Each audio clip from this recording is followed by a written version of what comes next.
Hello friends, అందరికీ నమస్కారం. ఈ తెలుగు లైఫ్ స్టోరీ వింటున్న ప్రతి ఒక్కరికి థ్యాంక్ యూ సో మచ్. అలాగే విశ్వానికి కృతజ్ఞతలు. మీ జీవితానికి మీరే విజేత. ఎస్, మీకు ఎవరు పోటీ కాదు. ఎవరి జీవితం వారిదే. మీరు అనుకున్నది సాధించడానికి మీకు మీరే పోటీ.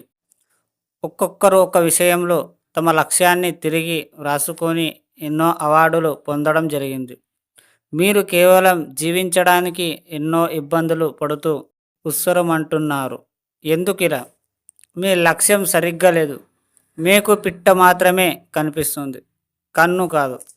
మీరు కొట్టాల్సింది కన్ను మాత్రమే. మీకు కావాల్సింది ముందు ఎంచుకోండి. అది డబ్బు, సంపద అయినప్పుడు ముందుగా దానిని ప్రేమించండి, ఆశించండి. అదే లోకంలో మారిపోండి. అప్పుడే అది మీ సొంతం అవుతుంది. అంతేగాని వేరే ఇతరత్రల వ్యాపారాలు గనక ఉంటే మీరు అనుకున్నది సాధించలేరు. ఒక సామాన్యుడు కూడా ధనవంతుడు కాగలడు. ఎన్నోసార్లు చెప్పబడింది. ఇదే లక్ష్యంతో ముందుకు వెళ్ళండి, ఖచ్చితంగా సాధిస్తారు. ఎస్, మీకు మీ కోరికలు విశ్వంలో సమయం అంటూ లేదు. సమయాన్ని మనం నిర్ణయించుకున్నాము. ఈ విశ్వంలో అన్నీ ఎప్పుడు ఉన్నాయి. వాటిని మీకు ఇవ్వడానికి సిద్ధంగా ఉంది.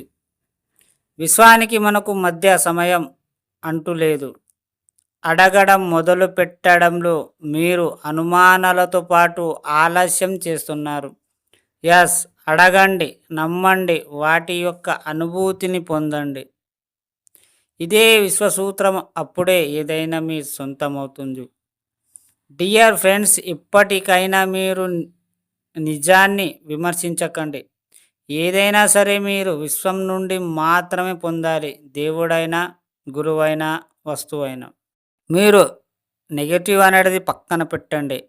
మీరు ఏం కావాలి అనుకుంటున్నారో ఫస్ట్ దాన్ని గోల్గా పెట్టుకోండి. అదే లక్ష్యంగా పెట్టుకోండి.